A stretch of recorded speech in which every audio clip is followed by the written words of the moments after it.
After the meeting, Osi confronted Ikenna, accusing him of being their father's favorite. Ikenna was stunned, denying any such favor. But Osi's resentment only deepened. The king of Ohia soon declared the Oriri festival would take place the following Saturday. Preparations began across the village. In another part of Ohia lived Onunai, the village's most beautiful maiden and daughter of Motsi Ugochukwu, a legendary hunter known as Egu Ohia, the leopard slayer. Onunai inherited her father's courage and love for hunting. Despite being a woman, she trained as a hunter, earning fame and respect far and wide.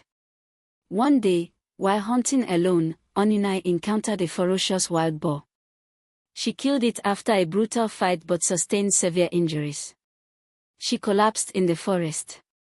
Meanwhile, Ikenna, walking nearby, heard the commotion and found her unconscious. Without hesitation, he carried her to safety. That moment would change both of their lives forever. The day of the Oriri festival dawned bright and beautiful. The Okoro family, with Ikenna's guidance, had prepared a magnificent array of yams, cassava, plantains, okra, vegetables, and palm oil. The village square buzzed with music, dancing, food, and palm wine. The king and chief priest performed sacred rituals to honor the gods. When it was time to announce the winner, the king declared Okoro's family as the champions. Motsi Okoro proudly called Osi to the stage to receive the Oriri Man of the Year title. As tradition demanded, Osi was allowed to choose a bride, and he picked Edeora, a beautiful maiden. But one face was missing, Onunai. Her injuries had kept her from attending. When Onunai recovered, she visited Ikenna to thank him. Their connection was instant and deep. What began as gratitude blossomed into a profound love. They spent days together, exploring the forest and building dreams. One sunny afternoon under a mango tree, Ikenna confessed his love. Onunai did the same. Their relationship became the talk of the village, and soon, they were married. Not everyone rejoiced. Osi burned with jealousy, unable to bear his brother's happiness. Years passed. Motsi Okoro grew ill and called his sons for one final meeting. He announced his decision: the lucrative cassava land, the best farmland, would go to Ikenna. Fury consumed Osi.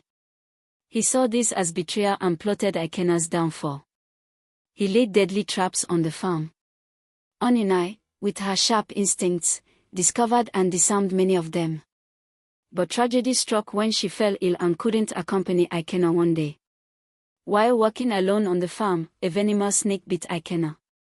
He screamed in pain and fell to the ground, pleading for help. Osi, who was lurking nearby, rushed to the scene. Ikenna begged him to help him, but Osi showed no mercy. Instead, he laughed and abandoned Ikenna to die. As night fell, Onunai grew worried about Ikenna's absence. She waited and prayed for his safe return, but as time passed, her anxiety turned into panic. She quickly gathered some young men and asked them to search for Ikenna at the farm. The men rushed to the farm, armed with lanterns and cutlasses.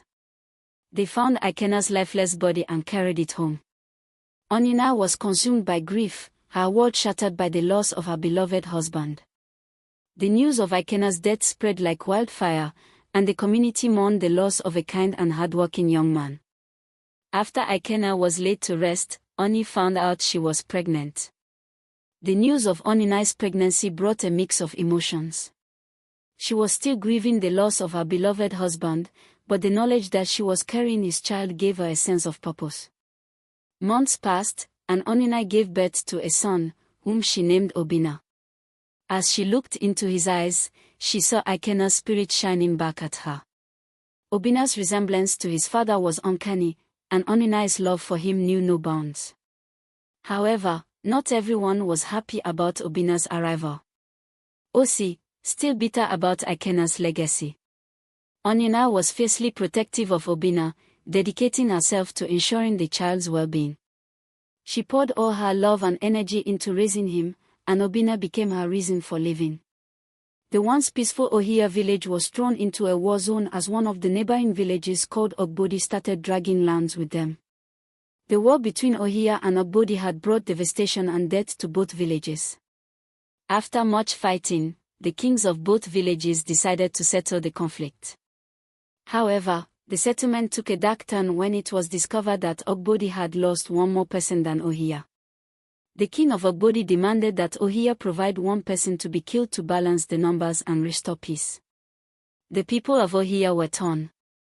They couldn't risk the war continuing, but the thought of sacrificing one of their own was unbearable. The king called upon the chief priest and all the elders of Ohia to deliberate on the matter. Osi, who was part of the king's men, saw an opportunity to get rid of Obinna and claim the land for himself. Osi suggested that Obinna, Akena's son, be given up to Ogbodi to be killed. He argued that the boy had no father and was an only child, making him the perfect sacrifice to restore peace. Some of the elders objected, but none were willing to offer their own children in Obinna's place. Since Obinna had no one to plead for him, the decision was made to sacrifice him the next day in the market square before both Ohia and Ogbodi people. Obinna was playing when some young men from the palace stormed into their compound and carried Obinna, who was just 7 years old. Oninai's world was shattered when the men from the palace took Obinna away. She followed them, begging for answers, but they remained silent. When she finally reached the palace, she was told that Obinna would be used to settle the ongoing battle. The king and chief priest lied to her, assuring her that Obinna would be released after 4 days. Desperate for help, Oninai ran to Osi's house, barefoot and in tears. She begged him to intercede on her behalf, reminding him that Obinna was his family and his late brother's son. But Osi's response was cruel and calculating. He demanded that she sleep with him in exchange for his help. Oninai was horrified. She refused Osi's vile proposition, choosing instead to live and place her trust in the gods. She returned home, her heart heavy with worry and grief. She prayed fervently, begging the gods to show her mercy and protect Obinna. As night fell, Oninai's anxiety grew. She couldn't shake the feeling that Obinna was in grave danger. She paced back and forth, her mind racing with thoughts of her son's fate. The thought of losing him was unbearable. She knew she had to do something, but what? The clock was ticking, and Obinna's life hung in the balance. The night was dark and foreboding, and Obinna's fate was sealed. His hands and legs were tied behind his back, his mouth covered with a red cloth. Osi and the elders had gathered secretly at the market square in the midnight. Chief priest performed the final rituals. They waited before the first cock crow and Obinna's young life was brutally cut short. It was bright now. Ngozi's frantic arrival shattered Oninai's hopes. "Oni, come and see your son's body," Ngozi cried, her words like a knife to Oninai's heart. Crowd gathered in the market square. The people of Ogbodi had come to confirm the dead body. As Oninai made her way through the crowd, she saw her son's lifeless body on the ground. Her son's legs, hands and neck were tied. There were visible veins on his body and face with tear lines that had dried up. It was obvious he struggled so much before he finally gave up the ghost. "Oh, our poor baby boy was dead." As she gets closer and touched his cold body, her heart broke. Her world crumbled before her eyes. She let out a scream that shook the village. As Oninai held him in her arms, her tears falling like rain. The villagers started retreating to their homes, but Oninai remained at the market square holding her precious son in her hands. As she gazed up at the sky, Oninai asked the gods why they had taken her only child from her. Why had they made her a childless widow? She had so many questions to ask, but her voice failed her. Question she kept asking the gods in her heart was, why me? What have I done to deserve this? Why my Obinna? Why take away the only thing I have? Her tears flowed like the rain. Some women and children watched her through their window as they felt her pain. With a strength born of desperation, Oninai stood up, carrying Obinna's body on her back. She walked to the cassava farm, the ground slippery. She fell countless times, but she wouldn't let go of her son. She got to the cassava farm alone with her son on her back and started digging the ground with her bare hands. As she dug the grave, her hands started bleeding, the sky felt her pain and sent down a heavy rain. Onini's screams echoed through the farm, but she didn't stop. When she has dug enough, she laid Obinna's body to rest, cursing the land and those who had plotted his death. As I lay your body in this ground, Obinna, may anyone who enters this land die. As your blood flow through the land, may it be a curse to those who plotted your death. She declared, her voice filled with anguish. As she covered Obinna's grave, she covered Obinna's grave and disappeared. No one ever saw Onini ever again.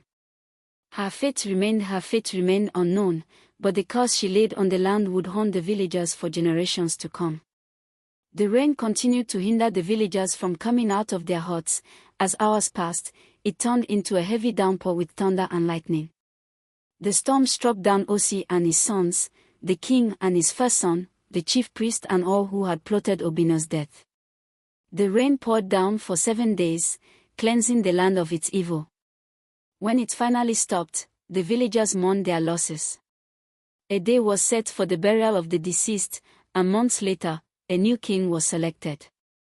The gods were appeased, and peace returned to Ohia. However, the cassava farm remained untouched, a haunting reminder of Onini's curse. The villagers whispered about the events that had transpired, and the farm became a place of reverence and fear. To this day, no one dares to set foot in the farm, lest they incur the wrath of the gods and Onini's unyielding spirit. The story of Onini and Obinna became a cautionary tale, reminding the villagers of the power of a mother's pain and the devastating consequences of injustice. The memory of Onini's sacrifice and curse would live on, a testament to the enduring power of love and the human spirit.